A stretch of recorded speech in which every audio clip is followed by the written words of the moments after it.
Oui. Bonjour à tous, bonjour à toutes. Pour commenter l'actualité nationale et internationale et un travail de déconstruction. Voilà.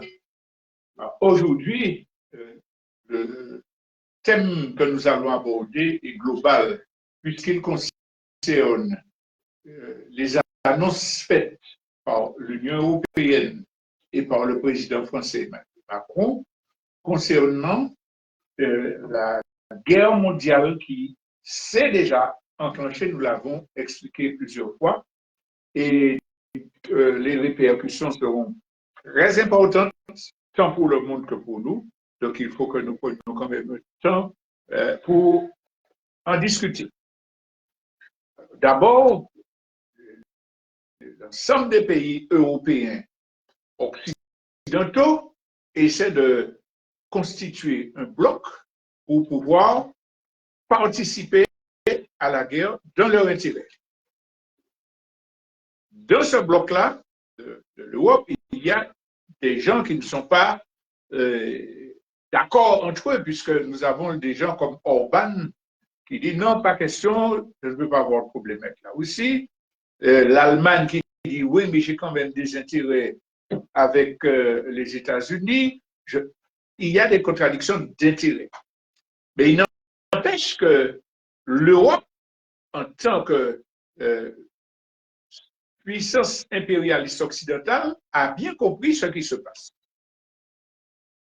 Rappelez-vous que souvent je dis que nous avons une grille d'analyse qui nous permet de comprendre tous les problèmes internationaux à partir de 5 problématiques. La première, dérèglement climatique. La deuxième, avancer vers le conflit militaire mondial. La troisième problématique étant le développement du fascisme. La quatrième étant l'imminence de crise économique majeure. Et la cinquième, le dérèglement sociétal et mental généralisé. Et ce qui s'est passé cette semaine nous permet d'approfondir 3 de ces problématiques. L'avancée vers la guerre, le développement du fascisme et l'imminence des crises économiques majeures. Alors, commençons par la question de la guerre. Pourquoi l'Europe s'avance-t-elle avec tant de hardiesse dans le conflit qui se prépare? Et pourquoi la France veut-elle jouer un rôle de locomotive dans ce conflit? Eh bien, parce qu'il y a une contradiction majeure qui s'est développée au sein même du camp impérialiste occidental. Nous parlons souvent de l'opposition qu'il y a entre les impérialistes occidentaux qui dominaient le monde et puis les puissances rivales qui sont en train de leur donner le pion. Chine, Russie, les organismes internationaux comme les BRICS qui mettent leur hégémonie en danger, et puis le réveil des peuples africains. Donc, il y a cette contradiction. Mais vis-à-vis de cette contradiction, il y a des comportements différents entre les pays qui font partie du plan occidental. Et en particulier, la première puissance occidentale, les États-Unis.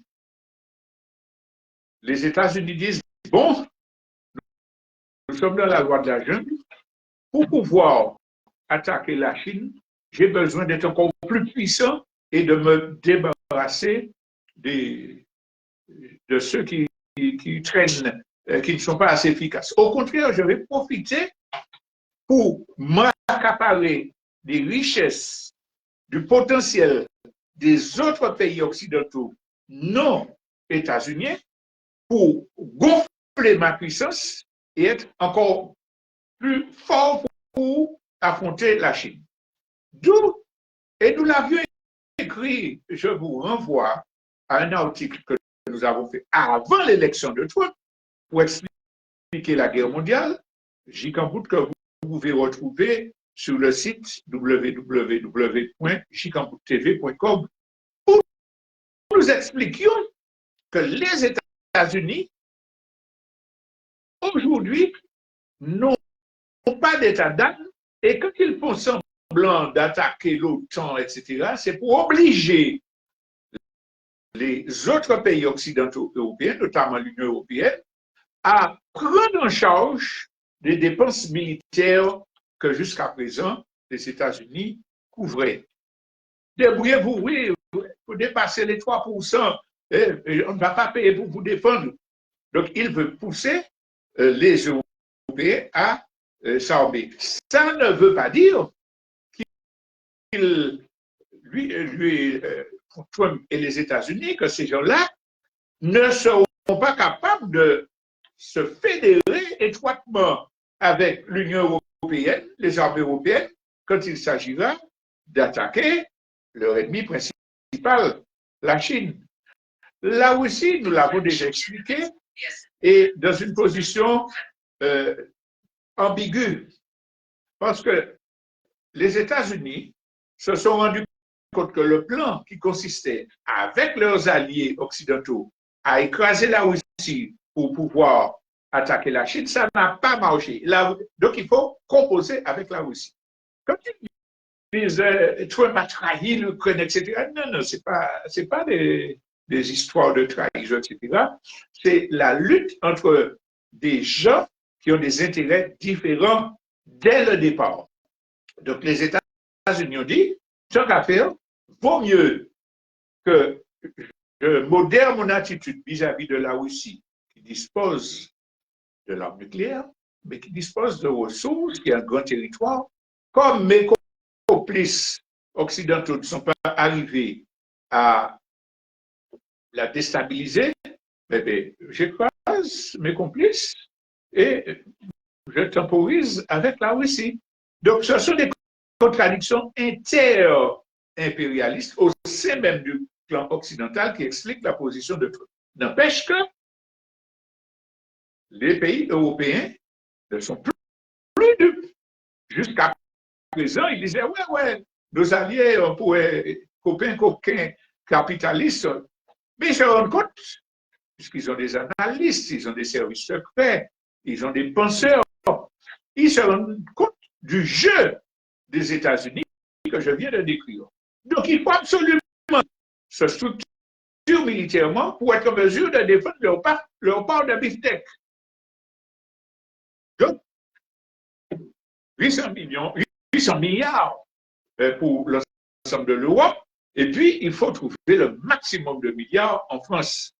Je vais parler des autres contradictions, mais notamment des conséquences de ces dépenses militaires qui sont prévues, mais je veux commencer par dire que quand il y a guerre, les États, les gouvernements ont besoin de mobiliser des soldats, des troupes. Il faut des gens qui les soutiennent. Et pour cela, il faut faire de la propagande en direction de ces gens-là pour qu'ils acceptent la guerre. Alors, par exemple, on va diaboliser l'ennemi qu'on veut attaquer. C'est la Russie qui est le danger pour l'Europe. Ils vont arriver à Paris. Quand ils ont fini avec l'Ukraine, ben, ils vont prendre la Moldavie, après ça, ils vont aller en Pologne, etc.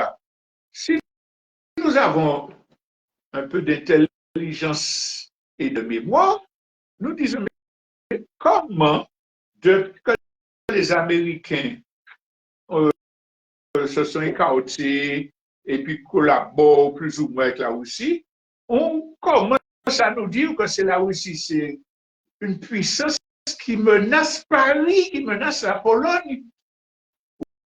Revenons juste avant les déclarations de Trump concernant la Russie. Qu'est-ce que tous les commentateurs militaires, éditorialistes occidentaux disaient de la Russie? La Russie, il y a une crise à l'intérieur économique, il y a des oppositions. Ils sont incapables de gagner la Russie. En 3 ans, ils n'ont grignoté que quelques kilomètres. Mais à quel prix? Ils envoient des centaines de milliers de gens mourir à l'abattoir. Ils prennent des gens qui ne sont pas formés. Hein? Et puis, ils n'ont tellement pas d'hommes qu'ils envoient des soldats sous des mulets. Et ils vont prendre des vieux chars soviétiques, même sous des motos. Mais jusqu'à la déclaration de Trump, toutes les exceptions disaient que la Russie était un chine bonton, comme on dit chez nous. Il ne restait rien. Alors, comment brusquement un incident diplomatique entre les États-Unis et l'Ukraine fait que la Russie est tellement dangereuse qu'elle menace d'arriver à Paris et qu'il nous faut développer l'industrie de l'armement, qu'il nous faut tout faire pour pouvoir arrêter ce péril. Donc, on a désigné l'ennemi, on l'a diabolisé, on a cherché à effrayer les gens pour justifier qu'on puisse s'armer pour défendre le beefsteak des riches européens dans le partage de l'exploitation et du pillage avec les États-Unis. Chacun peut aller rechercher ces déclarations qui vous présentaient l'état catastrophique de la Russie avant la déclaration de Trump. Mais, et puis à côté de ça, il faut réveiller le patriotisme. Oui, l'effort de guerre. Macron vient. Alors, ceux qui aiment rigoler, allez voir les titres de la presse française la semaine dernière. En gros, Poutine compare Macron à Napoléon. Poutine compare. Vous imaginez, Napoléon, c'est le personnage historique préféré des Français nationalistes, racistes, etc. Donc, on va dire que même Poutine reconnaît que, sous-entendu, Macron, c'est un Napoléon. Poutine n'a jamais dit, jamais écrit, et Macron, c'est l'équivalent de Napoléon. Qu'est-ce qu'il a dit? Il a dit, il y a des gens qui veulent agresser la Russie. Ils ont oublié l'histoire, ils ont oublié Waterloo, c'est-à-dire les défaites que les armées russes avaient infligées aux armées de Napoléon. On n'a jamais... Vous pensez que Poutine croit que Macron est aussi dangereux, aussi capable que Napoléon? Mais non. Mais on va s'emparer de ça pour dire, voilà, et puis, Macron a réagi, hein. Il a dit, lui, Poutine, c'est un impérialiste révisionniste. Ça sonne cool, ça sonne bien plutôt pour les gens, mais pour ceux qui connaissent le sens des mots impérialiste et révisionniste, c'est du bidon. Ça ne veut rien dire. Poutine n'est pas plus impérialiste que Macron. Macron n'est pas moins impérialiste que Poutine. Donc, on va préparer et puis on sort les sondages. Comme d'habitude, le sondage, c'est ça qui dit ce qui est vrai. 6 Français sur 10 sont d'accord pour rétablir le service militaire. Chaque fois que vous écoutez sondage, posez la question, combien de gens consultés par quelle méthode? En général, c'est 800 personnes téléphonées, consultées par téléphone. Ça veut dire rien sur 67 millions de Français. C'est du matraquage, de la désinformation. Les Français ne sont pas d'accord pour refaire le service militaire et aller se battre contre la Russie. Ce n'est pas vrai. Et nous mettons le défi, nous mettons au défi, pour être clair, tous ceux qui parlent de ce sondage-là, de dire combien de gens ont été consultés et par quelle méthode. Vous verrez que c'est de la propagande. Donc, il y a cette propagande pour essayer de développer le patriotisme. Ça ne va pas marcher parce qu'il n'y a pas qu'à les réseaux sociaux. Alors, c'est vrai que les réseaux sociaux contribuent quand même à détourner l'attention des gens de la compréhension des vrais problèmes, que les explications que nous donnons là, ben, les médias français ne vont pas les donner. Mais n'empêche qu'il y a de la contre-information qui circule et que cet aspect-là ne risque pas de favoriser les plans de l'Union européenne et Macron. Mais avant de passer au deuxième élément qui nous intéresse dans la grille d'analyse et crise économique, je veux insister sur la nécessité d'être critique, d'être lucide quand on entend des informations.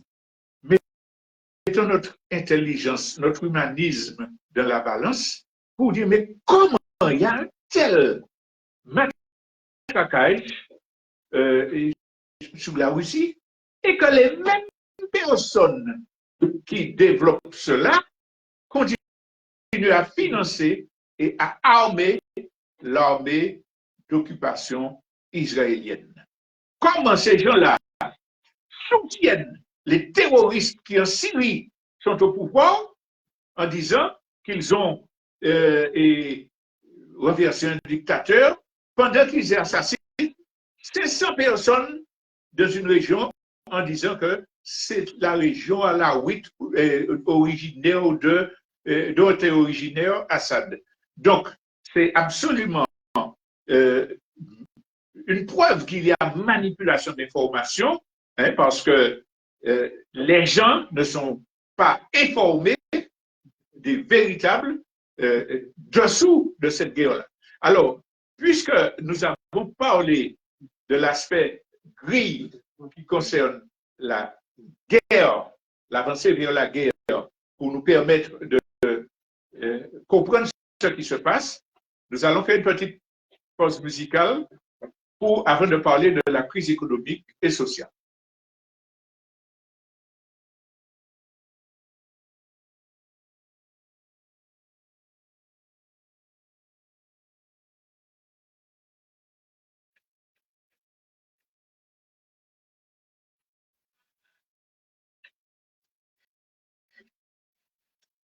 Voilà. Alors maintenant, crise économique majeure, nous avons expliqué que toutes les grandes décisions qui sont prises délibérément par les gouvernements au service des multinationales ont pour effet inéluctable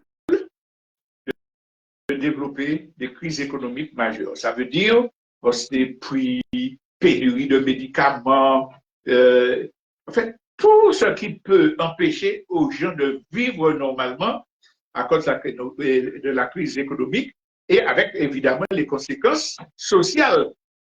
Quand les gens ne peuvent pas manger, ne peuvent pas se soigner, sont soumis à l'abrutissement des médias, la société est déstructurée. Et alors, il faut comprendre à travers ce qui se passe là, l'imminence des crises économiques. Il y a des crises économiques récurrentes majeures dans le système capitaliste, des contradictions entre ce que les gens produisent et ce que les gens demandent, hein, l'offre et la demande, etc., entre les concurrences anarchiques. Ça fait partie de l'ADN du système capitaliste. Mais là, avec ce qui se passe là, les phénomènes de guerre mondiale, interimpérialiste, mais surtout de la guerre fondamentale dont nous avons parlé, qui oppose les milliardaires, les multinationales à l'ensemble des peuples du monde. Avec ce qui se passe. Par exemple, quand Donald Trump dit « je mets 25% de droits sur le Canada, je mets 25% sur le Mexique, je mets 10% sur la Chine. Je décide de faire Elon Musk saccager tous les services publics, tous les services fédéraux, l'État. Je ne veux plus de loi. » On met dehors tout le monde, ceux qui travaillent pour l'environnement, ceux qui travaillent pour l'éducation. Je refuse de donner des crédits aux universités parce qu'ils avaient fait ceci, cela. Les conséquences, puisque les États-Unis sont la première puissance mondiale et l'Europe, qui est la première puissance commerciale dépendante des États-Unis, seront mondiales. Ça veut dire qu'il y aura une panique sur les marchés, bourses, faillite d'entreprises, les immigrés qui ne vont plus travailler dans l'agriculture, dans l'hôtellerie, etc. Donc, aux facteurs inhérents au système capitaliste viennent s'ajouter les effets de cette politique mafieuse ultralibérale imposée par quelques milliardaires. Les conséquences, je vous laisse les analyser tout seul. Vous avez les éléments pour cela. Mais en plus de cette déstructuration de l'économie mondiale, il y a la déstructuration des législations internationales.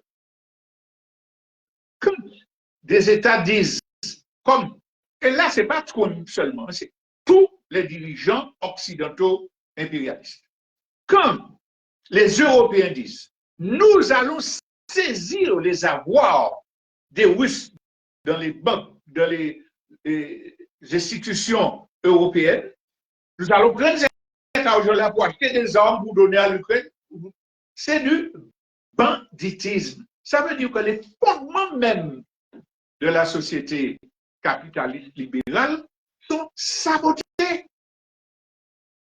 Le droit de propriété du capital, de l'argent, etc., qui est la base du système capitaliste, il doit mettre ça en question. Mais ce n'est pas nouveau.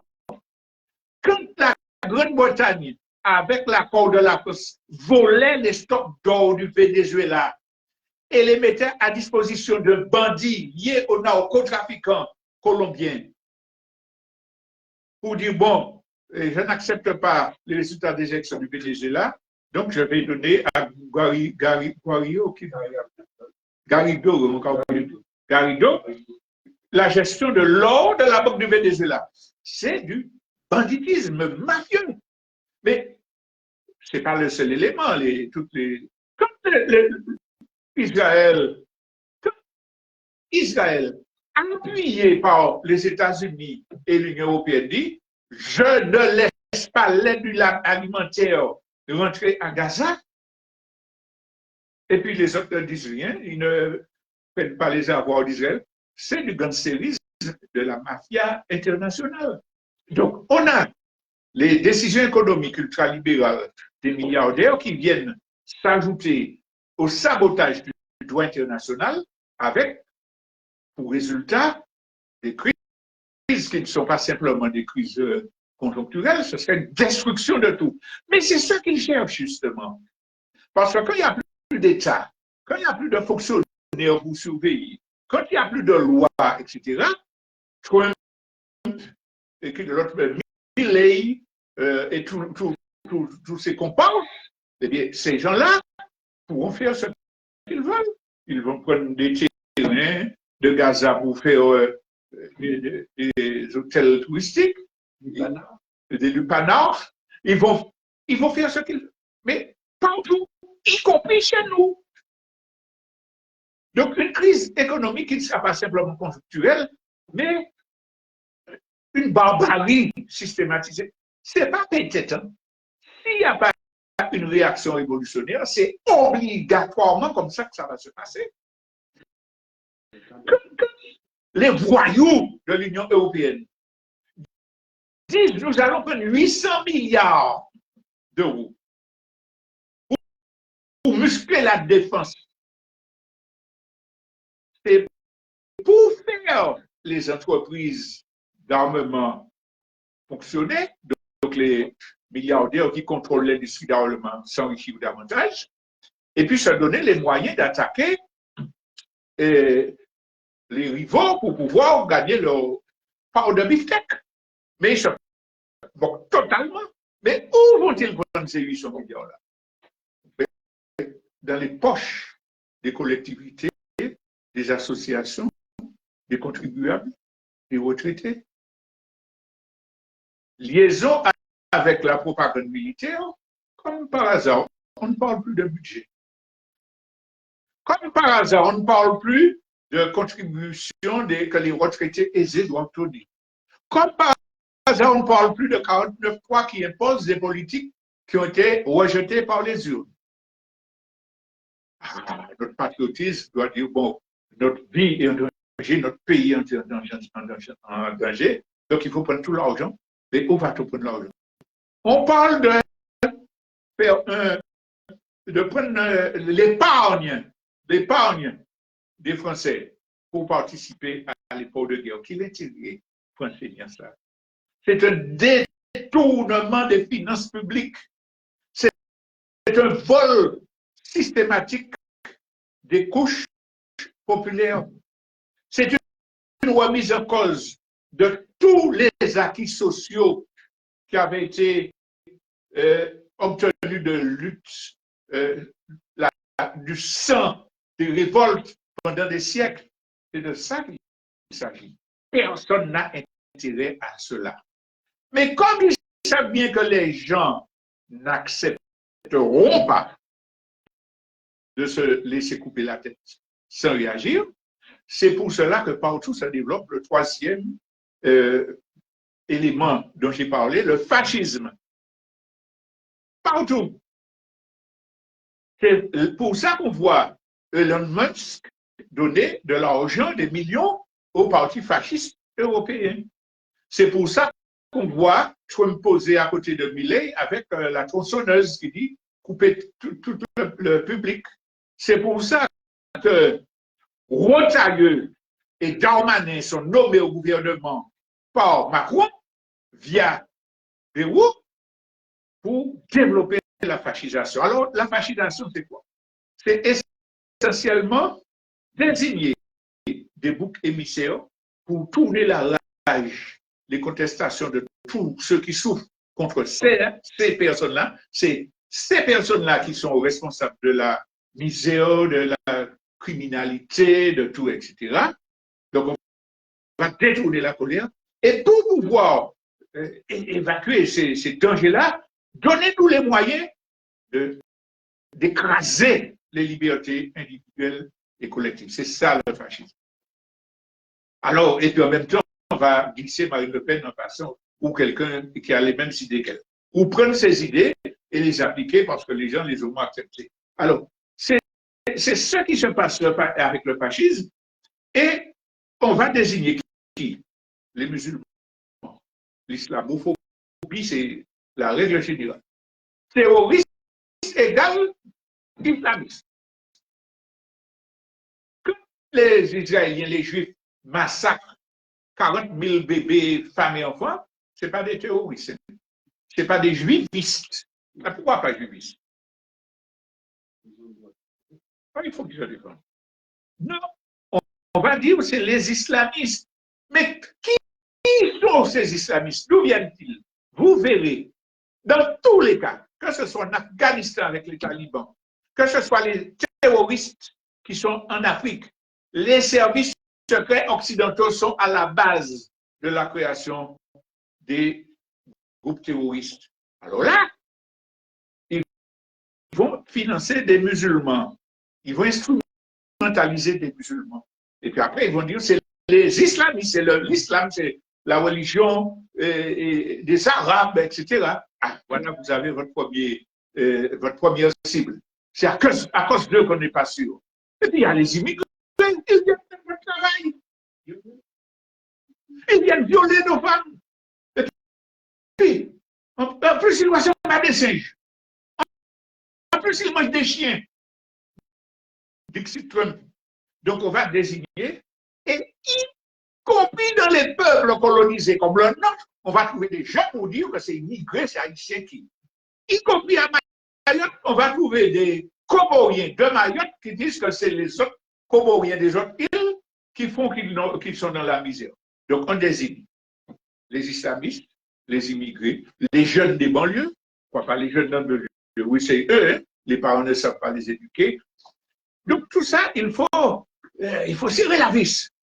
Et puis, tous ceux qui auraient un langage opposé, qui permettrait de comprendre que ce ne sont pas les responsables de la crise, ben, il faut qu'on les empêche de parler. C'est pour ça qu'une machine systématiquement cherche à détruire la France insoumise. Je dis chaque fois, on n'est pas d'accord avec tout ce qui pense au point de vue en relation, quand c'est les autres. Mais en fait, c'est un courant qui s'oppose et qui défend les colonisés, qui s'oppose à la guerre. Donc, coupez peut-être ça. Un bonhomme a eu un problème de pédophilie, je crois. Les articles mettent Il y a quelques années, il était membre de la France insoumise. De tous les prédateurs, les violeurs, le chirurgien qui a violé 300 enfants, etc. De quel parti il était? Mais dis-nous aussi s'il était au républicain ou bien s'il était au gauche. On ne sait pas. Il ne faut pas parler de ça. Donc, il y a désignation des boucs émissaires. Quand quelqu'un ose dire il y a barbarie en Palestine, vous donnez de l'argent, arrêtez, on lui coupe la tête. Le préfet de Paris avait essayé d'interdire la marche organisée par les différentes associations pour commémorer la journée internationale du 8 mars pour le droit des femmes. Pourquoi? Parce que peut-être que des gens qui soutiennent les Palestiniens viendraient dans cette manifestation-là pour développer des thèses antisémites. Vous avez entendu le fait? C'est du fascisme. Heureusement, les tribunaux ont annulé cette décision du préfet et que la manifestation s'est tenue. D'ailleurs, on a vu des sionistes venir qui ont été vilipendés. On a dissous là récemment des organisations non violentes parce qu'elles soutiennent le peuple palestinien. Enfin, c'est ça. Désignation de boucs émissaires et puis ensuite appel à la répression, écrasement des libertés publiques et collectives et individuelles. Alors, quand tu parles du fascisme, j'ai déjà cité ce poème-là plusieurs fois, mais je pense que nous tous devrions le copier, l'apprendre et puis méditer chaque fois sur lui. C'est un poème qu'un Allemand résistant contre le nazisme avait écrit et donc au début de la montée du nazisme en Allemagne. Cela s'appelle Martin Niebolehr. Allez rechercher, c'est bon d'avoir ce genre de soutien et de faire connaître aux autres. Je cite, lorsque les nazis sont venus chercher les communistes, je n'ai rien dit, je n'étais pas communiste. Lorsqu'ils ont fermé les sociodémocrates, je n'ai rien dit, je n'étais pas social-démocrate. Lorsqu'ils sont venus chercher les syndicalistes, je n'ai rien dit, je n'étais pas syndicaliste. Lorsqu'ils sont venus me chercher, il ne restait plus personne pour protester.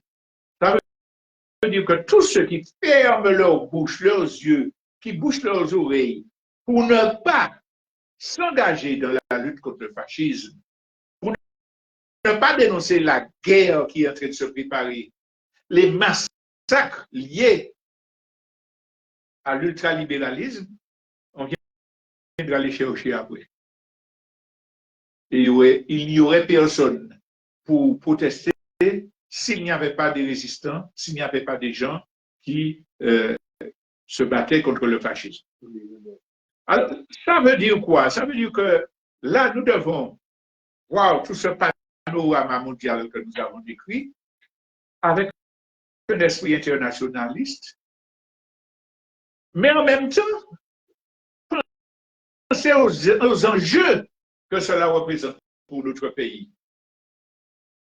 Si la guerre se déclare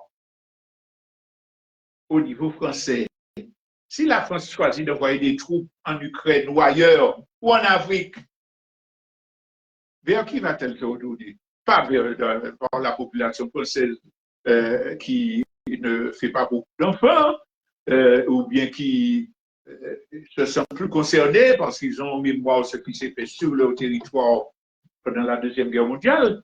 Ils vont se tourner vers les colonies. Les colonies, ils ont pu prendre de la chair à canon, envoyer des millions de personnes se faire tuer pendant les 2 premières guerres mondiales, mais Africains, c'est encore. Algérie rien pas qu'à y aller en ça. Non, bien, ils n'ont plus ça. Alors, ils vont se contenter de Kanaki, Guyane, Guadeloupe, Martinique, Mayotte. On va essayer de racler des gens pour les envoyer en première ligne. Il y aura peut-être quelques-uns qui seront dans l'armée professionnelle, mais l'armée professionnelle, en général, nous avons des enfants, hein, des Martiniquais, des jeunes qui sont pilotes à haut niveau, etc. Et ça ne suffit pas. Hein. Pour les fantassins, là, c'est la chair à canon, il faut la prendre ailleurs. Alors là, nous appelons l'ensemble de nos compatriotes martiniquais, nos élus, nos représentants d'associations, dès aujourd'hui, à commencer une contre-propagande pour dire pas rentrer à Dambaïtala. Pas aller servir cher à canon bas les Occidentaux qui défendent Big et puis pensez où? Pensez au sort réservé aux tirailleurs sénégalais, qu'on envoyait au premier front, qui ont été massacrés, et puis qui, après la guerre, ont été fusillés par l'armée française parce qu'on ne leur payait pas leur retraite, et puis qu'ils avaient manifesté à Traoré. Pensez à tous ces Martiniquais, Martiniquaises de chez nous qui ont été envoyés et puis qui n'ont parfois médaille saucisson, mais on ne leur a pas reconnu le statut de combattant et on les a fait indemniser. On s'est foutu de leur famille. J'ai participé à une réunion organisée par des anciens combattants dans les années 90. Au moment où c'est Henri, ça fait, je sais pas, Henri dénonçait ce mépris, cette méconnaissance. Et puis, pour la propagande, c'est grâce à la France que vous existez. C'est pas grâce aux dissidents, aux 2000 jeunes martiniquais qui sont partis en dissidence soutenir les Français. C'est pas à cause de nos grands-parents qui étaient dans les tranchées que la France existe, mais c'est eux qui ont nous manger. Il y a des gens qui ont peur de l'indépendance. Toujours est-il qu'il y a ce passé-là. N'oubliez pas que De Gaulle, papa De Gaulle, avait négocié avec les autres vainqueurs de la Deuxième Guerre mondiale pour que les nègres ne défilent pas à Paris le jour de l'arrivée de la victoire. Il faut que ça paraisse comme l'œuvre de libération des Blanches. Donc ça me fait bien ça vaut, mais ça pas vrai. N'oubliez pas ça. J'aime donner mon vécu personnel dans les années 70. Je rencontre un vieil homme assis devant sa case, en train de faire du sirop pied de bête. Je le revois. Nous faisons notre propagande. Dans ce temps-là, on envoyait des roches derrière ceux qui se disaient dépendantistes. Et je vais le voir. Il m'écoute et il dit, la France, on raille la France. On raille la France. Et il me dit, on est la guerre. La guerre finit au démobiliser moi. C'est au camp Balata, il y avait un camp à Balata. C'est là où tu amènes nous pour démobiliser nous. Je prends tout ça à maintenir, je prends soulier à maintenir pied, moi, je fais mon remettre. Je sorti à pied Balata pour arriver au Roubaix, à l'estrade.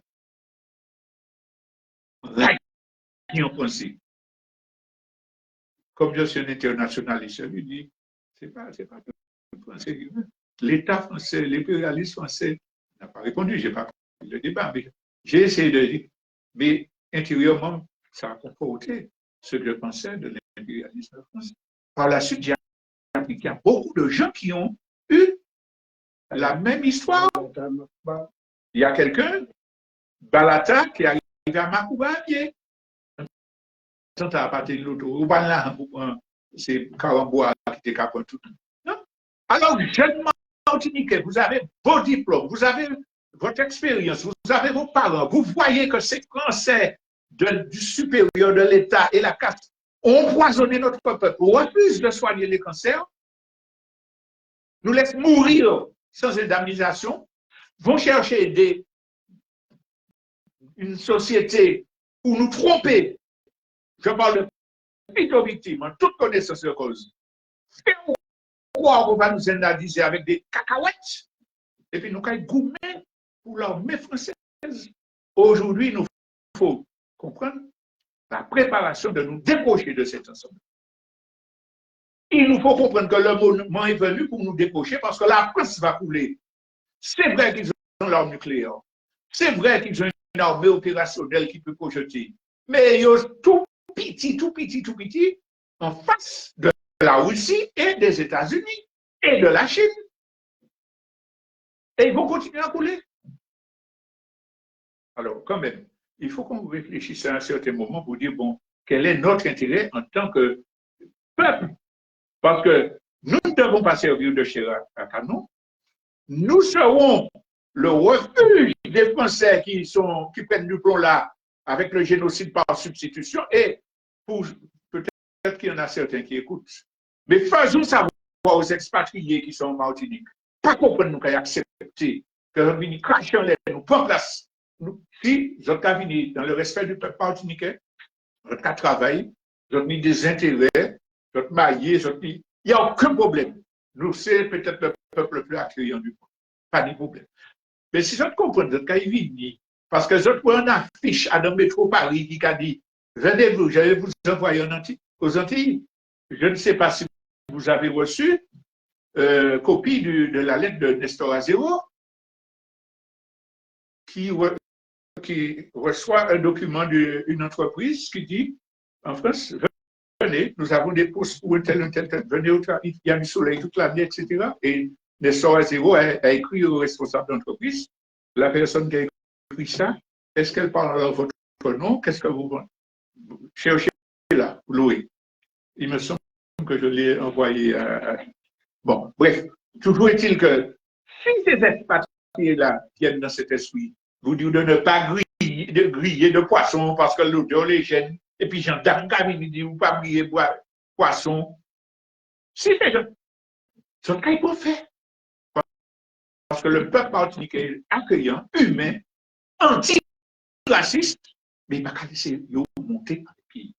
J'envoie le message ici pour dire que nous n'allons pas accepter cela. Nous n'allons pas accepter non plus la manœuvre qui est faite par l'État français, le pouvoir colonial, avec la complicité de la Casper Béquet, pour détruire toutes les petites entreprises de façon à être en position de monopole.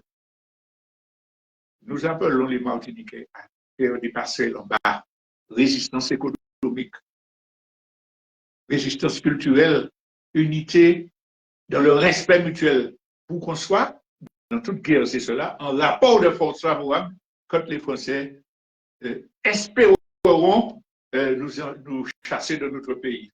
Parce que si ce n'est pas ça, nous serons dans une catastrophe totale. Nous allons subir un double effet. D'abord, pour tout ce qu'on a dit, génocide par substitution, destruction de l'économie, etc.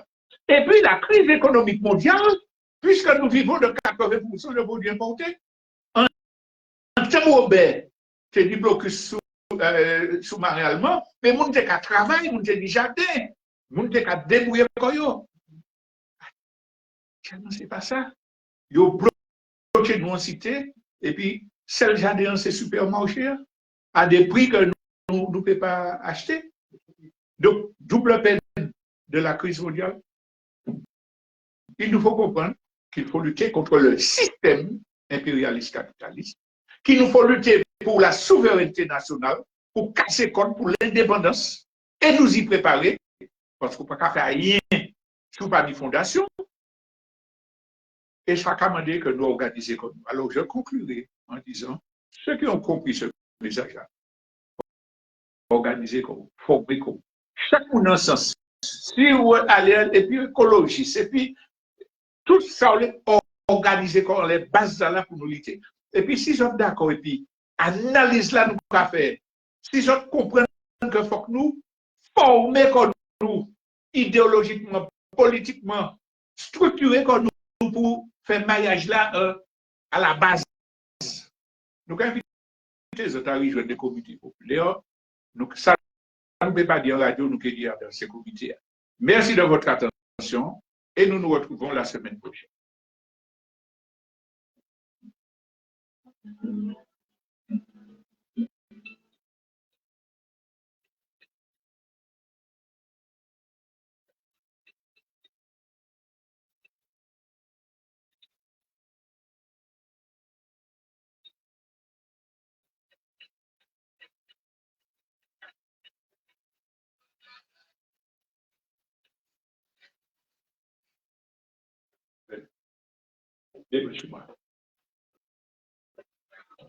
Andy.